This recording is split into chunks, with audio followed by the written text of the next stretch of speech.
Hello, my freaky darlings. Welcome back. This week I'm chatting about El Silbón, also known as the Whistler.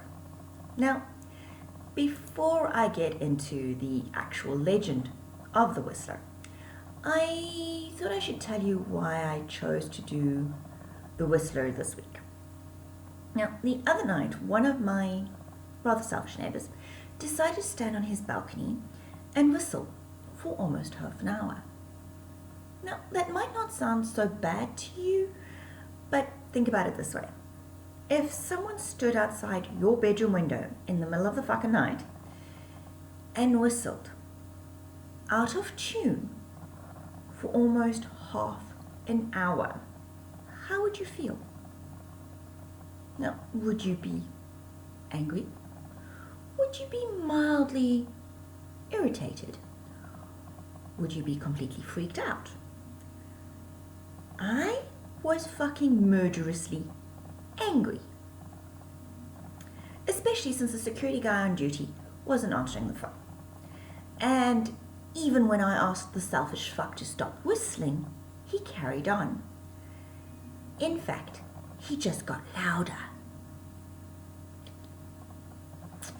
So, needless to say, I fucking hate that neighbor. Like, I really, really want to. Anyway. Now, the actual legend of the Whistler stems from Venezuela and is a tale of a spoiled brat, like my neighbor, who killed his father and was cursed for his murderous deed. One version of the story says that a son returned home one day and found his father abusing his beautiful young wife, and so he killed his father. That's a pretty boring version, but okay. Now, another more vicious version, and one I quite like, and also seems to be the one that is most told, says the son was a spoiled brat, whose every wish was catered to by his parents. One afternoon, he demands that his father go hunting for a deer, which was his favorite meat. But when the father didn't find a deer and returned empty-handed, his son killed him and cut out his heart and liver. He then had his mother cook them for dinner. The mother, finding the meat tough, starts to suspect something isn't quite right. She discovered these organs were her husband's innards and cursed her son for eternity. His grandfather, who was also there for the meal, ordered the son to be tied to a post in the middle of the countryside and whipped until his back was a bloody mess. His wounds were then cleaned with alcohol or lemon juice, and he was then released with 2 rabid starving dogs on his trail. Before releasing him, his grandfather condemned him to carry the bones of his father for all eternity. So the guy was twice cursed, first by his mother and then was by his grandfather. Now, as the dogs chased him down, the boy whistled. The musical scale do, re, mi, fa, sol, la, si, do. Or for you more musically inclined, C, D, E, F, G, A, B, C.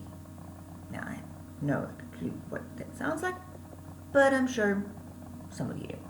Anyway, so he whistled that until the dogs finally caught up to him, ripped him to shreds, and devoured him,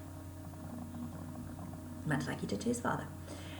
And so his cursed ghost wanders the plains, bringing death to anyone he happens to come across.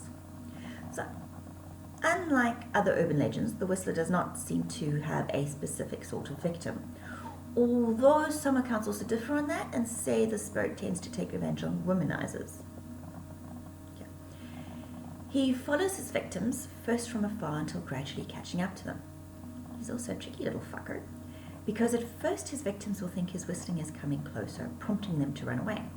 And as they hear the whistling fade in the distance, they feel relief and think they're safe. But in reality, the further the whistle, the closer he is. And the only thing that can save the victim is the sound of a dog barking, as it's the only thing he is afraid of, or a whip. He wears an old farming hat and is very skinny, But what sets him apart is that he carries a large sack which clicks and clacks as he walks. Some say that inside the bag are the bones of his latest victims, but it's more likely that they're the bones of his father, since he was cursed to carry them forever. It's kind of fucking creepy, right? And very, very cool. Anyway, that's it for this week.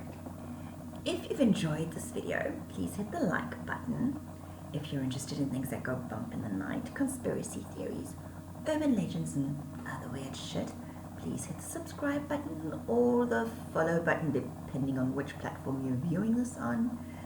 If you've read any of my books and enjoyed them, be a freaky darling and please leave a review wherever you bought it.